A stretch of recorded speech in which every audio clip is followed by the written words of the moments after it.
Contenders, ready! Gladiators, ready! 3, 2, 1, the Gladiators!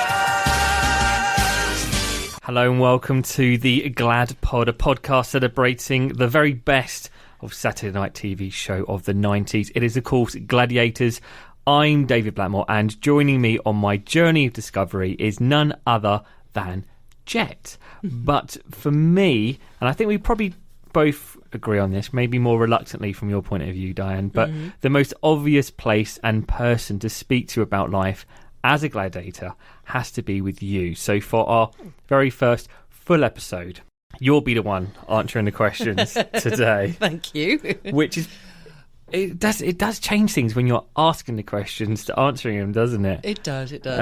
But the response, so when we put out the first podcast, just sort of whetting your appetite a bit of what to expect, the response has been, honestly, it's been so overwhelming. Thank you so much for all the messages that we've received.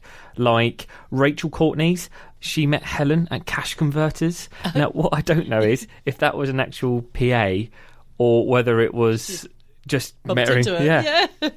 I didn't get this reference to start off with, but I have since now ordered Gladiators outside the Hyatt Hotel in Birmingham, so she would have done. I met Warrior at a shopping centre, met Mark and Lightning at a gym opening, and she ran past Judy Simpson, Nightshade. There you go. I love this one from Rachel Saunders. I've met Rhino, Cobra, Falcon, Rhino, and Rhino was opening a shoe shop in Winchester. So that is so random because he's over in LA now, isn't he, Mr. Hollywood? Yeah. Cobra was in a shopping centre in Southampton and Falcon in a leisure centre in Eastleigh. Right. But it was quite a few years ago. And I think a lot of these are quite a few years ago. Yeah. Mark Lewis says he's met Jet a few times and Lightning twice, plus Cobra twice, Wolf and Saracen once. Well, there you go. Got a little tally going on. Tony McKerney says that he saw Mike Saracen near London Bridge once. We looked at each other and smiled, but that was it, I think. He knew that I knew him, and I do know what you mean. So they might have walked past each other, and he's gone, oh, I know you. Yeah, but you don't know who I am. Mm-hmm. Uh-huh. Some of these people, they've met so many people. I like this from Dawn Thompson. Met Siren when she was having coffee with her mum and dad in Cameron Toll Shopping Centre food court in Edinburgh, where I worked in 1997. Gosh. She always loved me and gave me her autograph. I love stories like that. Oh, I like it too. So she was working in the coffee shop. Maybe, presumably Siren came into it. A lot of people mentioning conventions that they go to. There's still quite a circuit, isn't there, for the conventions? We've just started doing them Comic-Cons in the last few years. Yes. Sort of all starting over again, really. Yeah, and have there been an increased number of them getting in touch with you? And it is quite a circuit. And I remember years ago, a really close friend of mine, Tony Foxton, who is one of our mega fans, and he knows everybody. We all know him. He's been saying to me for years, "Oh, I don't know why you Glads die. You should all be doing Comic-Cons." And I'm like, "No, we don't need to do that." And actually, the more we've been doing the last few years, it's been really, really good fun. Yeah. And it's given me a chance of people like James Stewart, Rob. There's some real mega fans out there who will actually take the time to travel to see us. And what's great is I'll make a lot of time for any of these guys to catch up with and be with them, because it's still being exposed to your Glad fans, the real core Gladiator fans that made the show work, really. Absolutely. Richard Cranium met Hunter and Jet in Temple Newsam in County Durham. Oh, okay. They arrived in a silver BMW wearing Gladiator tracksuits. It was a great day. Also met Saracen and Lightning. So it's definitely a core group of you that kind of all went around. I guess it's probably original Gladiators time as well that went round. sat next to John Cook. This is sat next to Jet at a local Teesside charity dinner for A Way Out. Oh, that's right. Yes, A Way Out is a really good charity set up by the woman who is in fact going up for mayoral, the North of England mayor leadership or something in the next few months. That's Jessie Jo Jacobs. Yeah, phenomenal. And the A Way Out charity does some really good grassroots work in quite a poverty-struck part of the northeast of England near Stockton. Yeah, if I can say that. Yeah, just lots of issues, lots of problems, and they create a really good place of support for people who are struggling with various issues. Well, thanks, guys, for all your correspondence once more, all gratefully received. If you do want to get in touch, we're on Twitter, Facebook and Instagram, searching Gladiators Podcast or GladPod, and it comes up. And the email is thegladpod@gmail.com. Where do you want to start, Jet?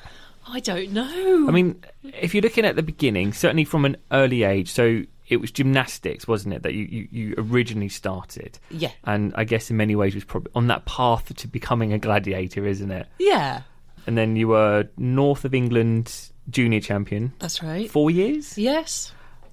But then did you move from gymnastics into dance and choreography? So I did. I mean, I was from the age of 9 to 14. This gymnast in the national zone squad, you were part of the GB squad basically, and you're training at a really high level.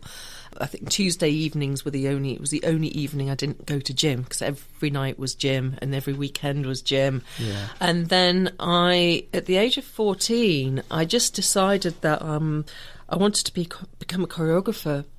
So I actually not quit gymnastics. I had an accident. I had a really bad injury on my left ankle, which at that level, I think if you take a few months out of a sport like gymnastics at a certain level, you can never really fully get back because you miss out on too much training time. So I had this accident and then decided that I would retrain to become a choreographer, and I was 14 at the time.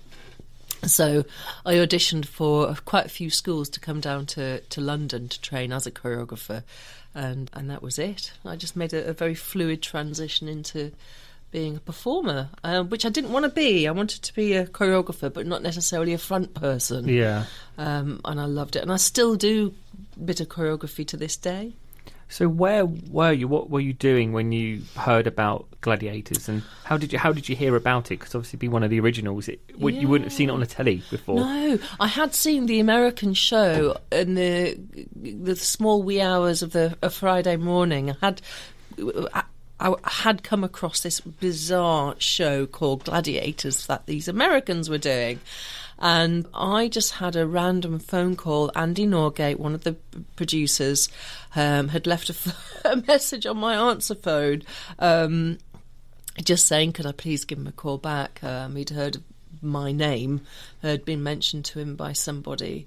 And they were basically headhunting for a small pool of girls, because there wasn't a great deal of where you could select gladiators from, really, other than the bodybuilding kind of school or former athletes. And a lot of former athletes wouldn't want to do gladiators because the injury risk was so high. So if you were performing at a high level for the British team, I mean, Sharon was obviously a former swimmer, Sharon Davis, who became Amazon. It was quite hard to select from them. So yeah, I think they found out about me, and I just had this random message left on my answer phone saying, Have I heard of Gladiators? So how have they heard of it? Was it because I don't know. I really don't know. I think they'd seen me in a bodybuilding magazine, and I hadn't done bodybuilding. I'd done a figure fitness. Okay. And then they asked for a show reel to be sent, and that was it. So what was it like then, from getting that, so having that message and then getting the call, and then presumably did you try out? Had to try out, yeah. We were all asked to go to Woolwich Barracks, and we had gym tests. So filmed us doing gym tests, and then the Army Assault course outside, which I loved. And Kenny Warwick was walking behind me, and he tapped me on my shoulders, and he just said, I hope you're free.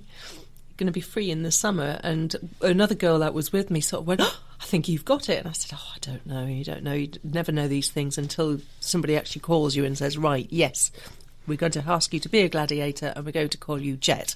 And so I didn't take it for granted until I got the call about a week later. Yeah, and Jet, the name, what do you... No idea. I think I was quite quick. Okay, so I think it was that. I think I was just quite quick at the assault course. I was quite quick at the gym tests. So they must have called me Jet because of speed, I think. Well, and obviously from then you're building up and you're getting ready. But take me to that moment that you're at the arena in Birmingham. And, I mean, presumably all the seats are there, but they're rigging, they're getting things ready. Yeah. Well, we weren't on the shop floor, on the arena shop floor until... you're right, they're starting to strike some of the rigs, the big rigs for hang tough, the wall. When we were training downstairs, because there's a room downstairs underneath the arena where you could do all your training, I was useless, David. I couldn't do anything. A floor below Gladiators Arena, a rehearsal arena, was specially constructed, and it was in here that Gladiators first got to grips with one of the hardest events, hang tough. First up was Jet, and although she's now a confident hang tough cookie, her first swings were a bit of a letdown. I couldn't hang tough. I couldn't do anything, and I remember crying a few days in, thinking, I'm going to be so pants at this. I'm going to be so useless. I don't think I'm going to be a very good gladiator at all. But what I think some of the others may side with me on this. I think sometimes when you're weak at something, you work that extra bit harder to get good, and so I did. Well, because hang tough, from my point of view, you were always brilliant at. But then you said that perhaps at the beginning you weren't so sure. But I wasn't sure. What was it about? Because it wasn't just your bare hands, was it, onto it? It's actually the hand guards. Now, once I'd figured out how to use these hand guards, I could actually hang on to the ring, because the rings were really quite thin. And if you try and suspend your whole body weight on these tiny, thin metal rings, you're just going to rip your hands apart. Yeah. So what you had to do is you had to kind of post your hands through and then pull them back on the ring with these hand guards, which would then double up underneath this, and then it would make it a bigger, thicker thing to hang on to, and it actually made it a lot easier. Well, was hang tough your favourite event then? It was because swinging across the arena was quite pleasurable. But my little feet, my legs used to shake. My feet would shake. You couldn't see them because it was so subtle. But yeah, I really enjoyed hang tough. So when you get to the end of that first series, you would have had no idea of how successful You're right. it would have been. You're absolutely right. I don't think we could comprehend how the show was going to be received. It was just so bizarre, so different to anything that had been, apart from It's a Knockout and some of the other kind of old classic game shows. I don't think any of us can comprehend what was about to come. And it started getting the ratings really quick. Yeah, well, because is it a few months after you've recorded it that it's on air? Yes. So you're just sitting there for months thinking, this is either going to go really well or it's going to be... exactly. It could be one way or the other. And I remember I found it hard to watch, to be honest. If I heard John just say, Contender ready, Gladiator ready, it would disturb my tummy. Let's just be polite. It would give me the runs, basically. Oh, really? Because I was so nervous. Does it still haunt you for dreams does. that day? Yeah, if you play any of John's voice, it's still now it puts a fear of God through me. Yeah, well, he wasn't somebody to mess with, was he? No. How did you find out about the events that you were doing then? I mean, did they pick them to suit you, or did it? Or... Yeah, as I said, because in those first few days of training, I wasn't good at anything. I really struggled with a lot of them. So I thought, I'm just going to be so useless at any of these. But as I said, if you feel like you're not very good at something, then you just work that extra bit harder to get even better at it. And the events had been brought over by the Americans, so we already knew what hang tough and the wall. There were kind of classic gladiator type events from the original show. But I think that on the UK show, they tried to try out some new events as well, and some of them fell flat on their face, to be honest. Yeah, well, I guess with some of the events, it must be a bit of hit of miss as well, because it needs to work for everyone. It does. But because I think for a lot of people, they don't realise that you weren't a gladiator from 1 right through to 8. And I think a lot of people just assume that you were there throughout. But in the time that you were, I mean, what were your highlights? What were your memories from being a gladiator? I always remember feeling very nervous a lot of the time, because the events were really quite dangerous. And it wasn't so much...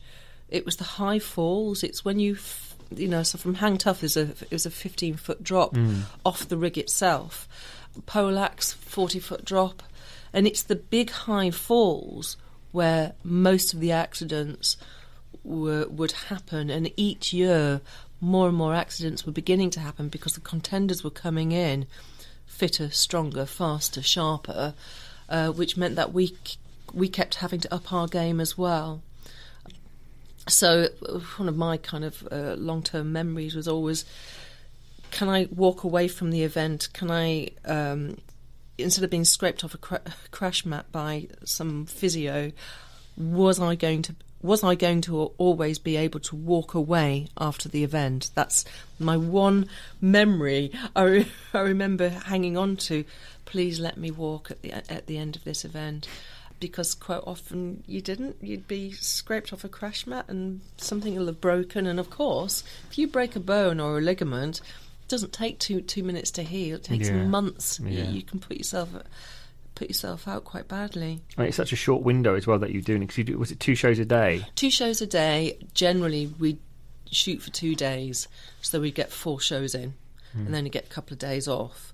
But if you started to get fractures or pulls or big horrible tears to your body, they wouldn't have healed overnight. Yeah. All of us just dreaded getting injured, because you'd still have to go out and perform, even with broken digits or whatever. Do you watch yourself? Have you seen any of those clips back? Because they're all on YouTube now. Yeah, I can watch it now. I go, God, is that me? But no, I haven't watched the one where I had my accident, because that was a live event at Wembley in 1996, and there was only some stills taken of that. I don't think it was filmed. Yeah, well, let's go there, because that's when kind of your journey as a gladiator sort of came to quite an abrupt end. So it's 1996. The live shows at Wembley. For those of you who don't know, so it was Pyramid. Yep. Was it new at the time? Had it already been around for it? And it was as you tackled a contender that you fell awkwardly. Yeah. And what was it? Trapping nerves? Yeah, in my neck. I heard a snap. Oh. Now I've heard those noises before. Usually, if you break a bone or a ligament, you can. It's quite loud, and it came from sort of my neck area, and I just thought, I can breathe. That means I haven't broken my neck. Okay. So that was, it was terrifying. And that's it. I just decided that was it for me. I didn't want to go back into the arena again. I didn't know that. Yeah, I quit. Because that was my next question: is at what point did you realise? And I assumed that it may be medical advice. And at that, so as you were being taken out of there, you were thinking, right, I'm not. But I guess if you're coming from a background or from a point of view that you've wished for every time you've gone out there that you're going to walk at the end of it, then something like, I mean, that presumably is the most serious incident that you had. There wasn't anything that got too close to that. No. I mean, we were watching injuries happening, and the spinal injuries were the ones that really upset me most, because there's something fairly not final about a spinal injury, but if you do damage your spine or your neck, you're going to be lucky to walk away type of thing. And I just thought, it's not worth it. I'm enjoyed doing this show. I'd done quite a bit of TV before Gladiators. Yeah. I enjoyed the artistry of being somebody who would act things through, whereas with Glads, you couldn't act. You had to live it. You had to do it for real. And I guess some of the other Glads were sort of really into that. They really lived for being a gladiator, whereas for me it was just another job that I was fit enough to do, and I I could re-identify very quickly with, oh, my life isn't going to be over if I don't carry on being a gladiator. I'm okay. I've done my time now. Let me go. So I quit. You would have been breaking a lot of hearts up and down the country, I think. I mean, the big thing that I can certainly remember was just everyone having these like ginormous posters of you. I think you had to do it through like cereal box collection, and you had to like collect it, and then you could get it. But nobody wanted any other poster apart from Jet. I mean, you must have had such a huge fan base. I mean, how did fan club things work in those days? Do you know what? I think it was John Sachs, our wonderful commentator on the show. I did like a Barani off the dual podiums. So the dual podium about 15, 20 foot up. So again, quite a big high event, a very high profile event. And I think I'd done a duel with a contender, and as a way of dismounting off these podiums, I did like a somersault, like a Barani. And I think John Sachs actually went, "Oh, send me the Jet fan club or something. Send me, let me become a member of the Jet fan club," type of thing. And I think it was that one comment that he made this one year that kind of made it kind of go through the stratosphere a little bit. And there's Jet relaxing after that amazing ordeal. Oh, look at that! Where's my membership form? I'm signing up for the Jet fan club. Did you have a fan club? Yeah, there was a fan club. There's a guy called Bill Hettersley who used to be a casting director for Central TV many, many years ago, and he'd been put on duty to look after all the gladiators for things like PAs, etc., etc. And I think we'd be sent to my parents' home because I was living in London, sackfuls of what would have then been fan mail. Because now, of course, you've got Twitter and Insta. Yeah. You had literally big sacks of mail arriving at your doorstep. And my mum used to help me. And I said, "Oh, Mum, just if you see any special ones, like really special drawings or any extra special letters where somebody's gone that little extra mile to say, hello, I'm a big fan of yours, Jet, and the Gladiators, then keep them aside." So I actually met quite a few amazing people still to this day who are genuine fans who've also become really good friends. Yeah, well, I think you were only, 21 at the time? 22, yeah. 20, yeah. So, I mean, to have all these letters arriving suddenly thrust into that limelight. I mean, can you remember the first time you were recognised? Yeah, probably. I wasn't comfortable with that process, David. I really hated being recognised. Fame wasn't an easy fit for me. It still isn't really, but it can have its uses. Yeah, and I guess you see the Jet on TV. The hair flick and the backflips and all of that, and I think people just assume that is your person when you leave, and actually it is an act, and it was an act, and it was to try and do your job, which is be on TV and make good TV, wasn't it? Yeah, I suppose. It was casually, just aerials everywhere and hair flicking everywhere, as you do. Yeah. But I enjoyed that side of this kind of creative side of it all. And people say, "Oh, Diane, why did you do the aerial cartwheels and do this and that?" I said, because I didn't want to stand and pose. I'd rather have kept moving whenever I was being introduced before an event. And the reason why I'd keep moving is so then you can't see the cellulite on my legs and my bottom. That's why I kept moving anyway. And what was your... So we said Hang Tough. What are your other favourite events? The Wall. I love the Wall. I think a few of the others have mentioned that they like Powerball as well, because that was one of the very few events where you could actually be in a team, and there was a bit of team tactics having to be done. Yeah, those three. And which gladiators did you really get along the best with? Well, everybody really. I loved being on a Powerball team with Lightning and Vogue as well. Because three of us were ex-gymnasts, so we kind of had quite an affinity with flying around and being a bit roughy-tufty. Yeah, no, I think it was just one of those very few events where you could actually get stuck in and play a bit more team game. If the injury hadn't have happened, good question. do you think you would have continued? Yeah, I do. I'm not sure how. And still waiting for that injury to have happened. Yeah, I don't know if I'd had the courage to kind of walk away from the show without it being because of an accident. Because I think even my late father was saying, "Di, you're famous. Keep at it, don't burn your bridges." And I'm like, I really want to leave this show because it hurts. Yeah. So eventually I did. But it wasn't quite the end, though, was it? Because when they did the revival in 2008, you went back as there with Hunter, wasn't it? With the backstage reporting and talking about the Videator. Yeah. It's very Gladiators. It was the Videator, because if you go back to the mid noughties, the 1990s, so this is 2007, I think, when Sky did this rendition of the Gladiator show, and there was something called the Videator because the websites and things that support TV shows weren't really being done back then. It was just all beginning, really. So, yeah, and I really enjoyed that. I really enjoyed doing it. Did they do it well? Was it a good revival? I thought so. I loved the use of sort of water and the elements. They wanted it to look kind of really tasty in terms of, but also the use of high falls going into water meant that there was less injuries, because of the big high falls were really when people were getting quite badly hurt.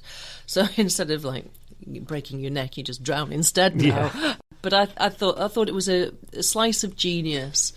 But I think the Glads themselves were far superior for me, far superior athletes. A little bit overproduced. Okay. So they weren't their personas as such, which is what we were left to be able to sort of get on with our own personas. Maybe they could have been left a little bit more, but I don't know. I kind of liked what Sky did with the treatment of the whole programme. Would you like to have gone on longer? Because it seemed to be doing well. Yeah. I'd like to have seen the Sky one go on for longer. Yeah. I would have, but I think it only lasted 2 years, didn't it? Yeah. I mean, we're nearing the 30th anniversary now. I know. So would you like to... Can it come back? Is there a way of bringing it into 2020? Or, well, it'll be 2022 by then. A little bird has told me that there is something on the table that looks gladiatorial and will be possibly for around about our 30-year... maybe there'll be a version of. I don't know how it could evolve. I think the concept of having these larger-than-life superhero gladiator people is timeless, and I think that'll always work.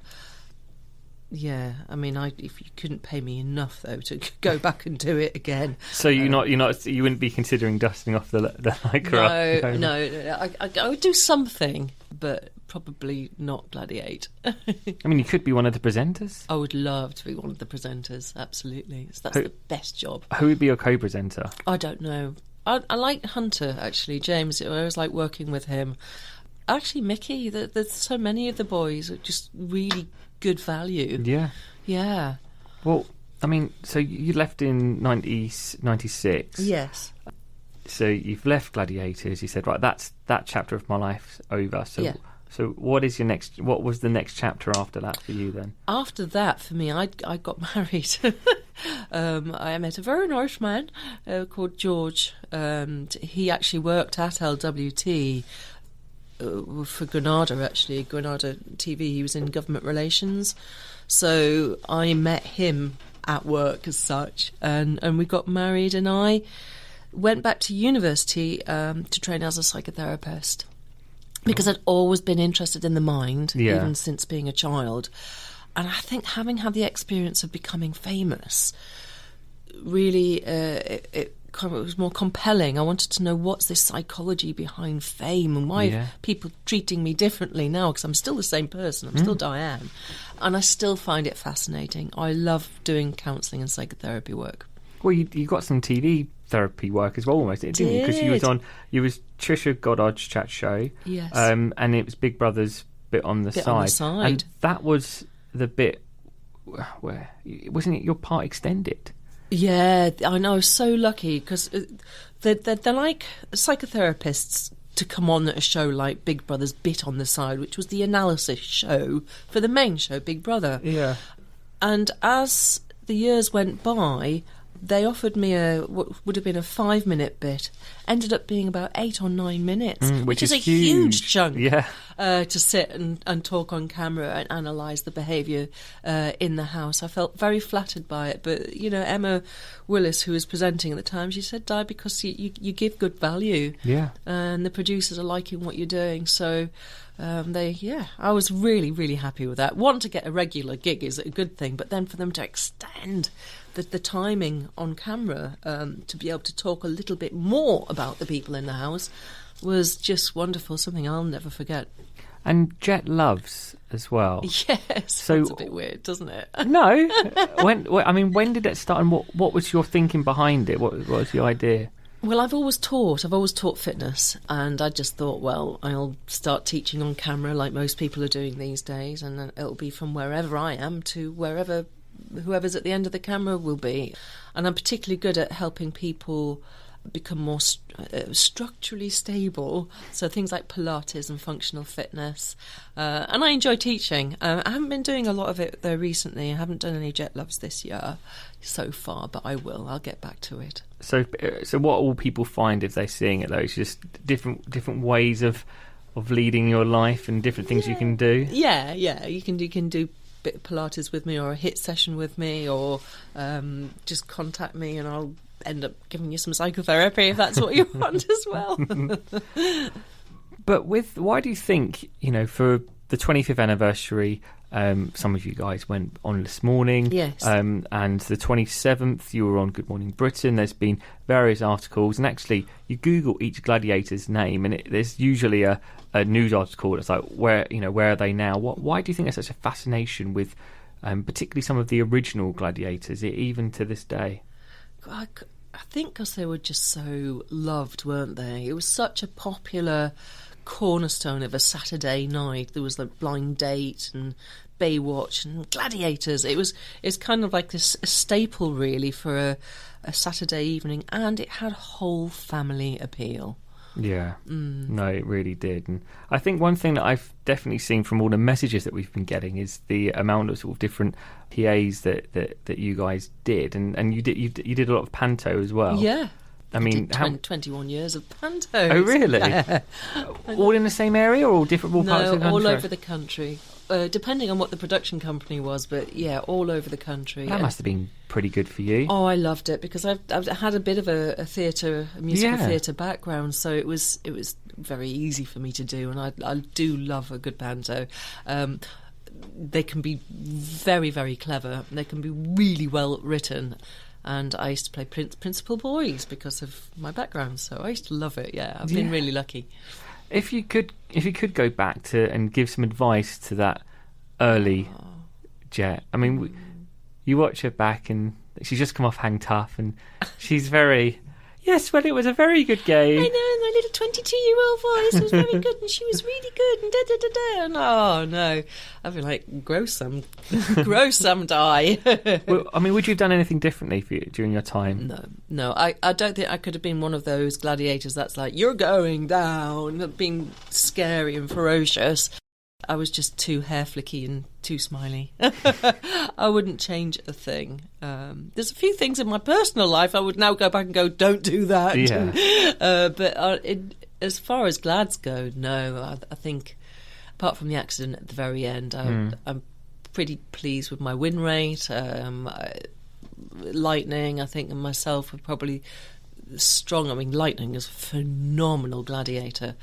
She's fearless, and she still is. If you give a piece of lycra now, she'd be straight back out there in that arena. She lives it through and through. Gladiators, absolutely. Well, how much merchandise have you still got? Or I've got 2 or 3 cozies still. Okay. And my tracksuit top. I think I might like to be able to sell, or again donate part to charity for one of my costumes.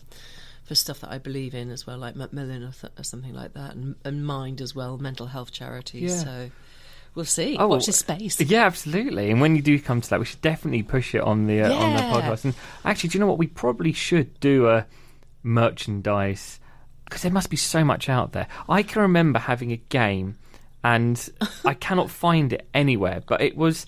you had Atmosphere, so you put out the different pads, and you had like a little. It was almost like basically a wooden spoon without the actual spoon bit, and you had to sort of guide it around, and nothing to come up. And then you had Jewel, where you had to just wiggle these bits really quickly, and I can't find that game anywhere.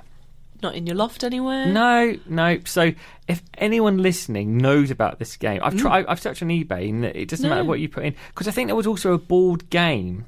A Gladiators board game. I think there must have been. So when I type in Gladiators game, it always comes up with that board game. And let's see if anyone listening knows. Absolutely. I mean, there is a. I know there's a Duel game, and there's loads of characters as well that you can get. Yeah. Do you not have any of your own characters? No. I mean, I guess they weren't probably given. Were they given to you? I mean, would you have seen them? No. I mean, gosh, I don't. I'm trying to think. We had little dolls, didn't we? And what else?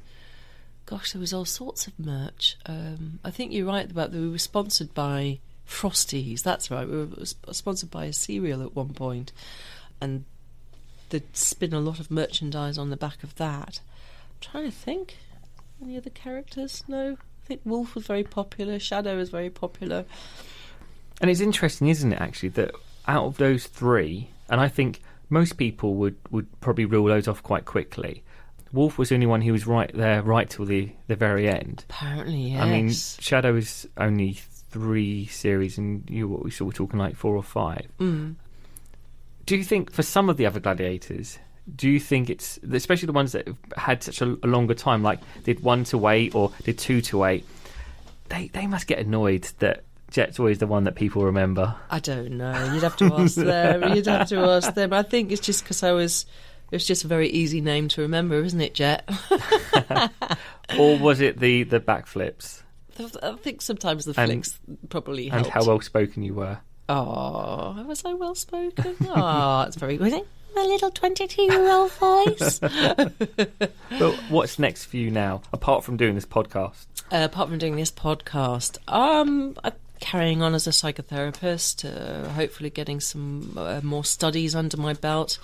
Writing a little bit at the moment as well about some experiences in my life that have informed me more about how to do a good life and not do such a good life as well. It's a bit more complicated than that, but I'm writing.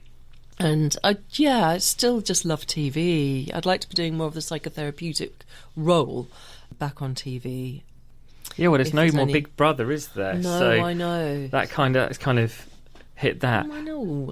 And yeah, I'm just thinking, like, what reality TV shows. I mean, most have spin-offs. I mean, maybe you could do the Love Island spin-off. Oh, yeah, I think Love Island. Because the psychology behind that must be... I love it. I love all that stuff. I do. I just think, they're like in the field experiments for psychologists. It's like, well, that's why Big Brother is the same. Exactly. And it's the same. It's pretty much the same formula, except they're coupling up in Love Island, and I think a lot of the Big Brother people wouldn't want to be seen with each other, would they? No, you're absolutely right. And also for me, being an ex-dancer and choreographer, any of the sort of dancing on ice or Strictly would be my absolute dream. Because I'd like to think for ladies of a certain age, I could give them a really good go for it, Because it's always usually these youngsters, isn't it, that starts to win. And I'm like, come on. I know Debbie McGee did really well, but yeah, there's lots of good stuff out there. Thank you very much, Jet, Di, for talking me all through that. Hopefully it wasn't too painful. It wasn't too painful at all. Thank you, everybody. Yes, and do keep on any questions coming in for us as we start to explore all the other Gladiators' lives. Yeah, because definitely there will be questions that I haven't asked, that someone's sitting there going, oh, well, I can't believe he didn't ask about this live show and what happened here and what happened here. Although, albeit, if it's some of those incidents, we might actually have to YouTube them to try and find it, to try and jog your memory. Because actually, we have to remember it's 30 years ago, a lot of these now as well. So...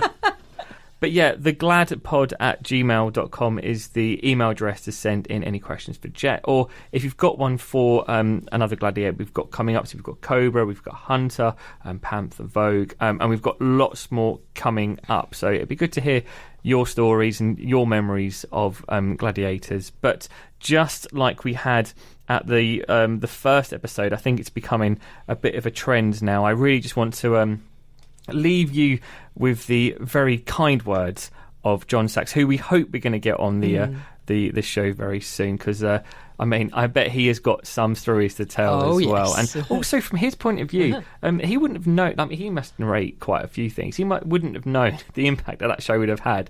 So I bet he got more into it as it went on, because it was getting bigger and bigger and bigger. But anyway, very much. We've got all those questions that we can ask him. Diane, thank you very much. Thank you. As John will now say, we will see you next week. Good competition, good spirit, great sportsmanship as both contenders show mutual respect. Join us again next week for the ultimate challenge, the might of...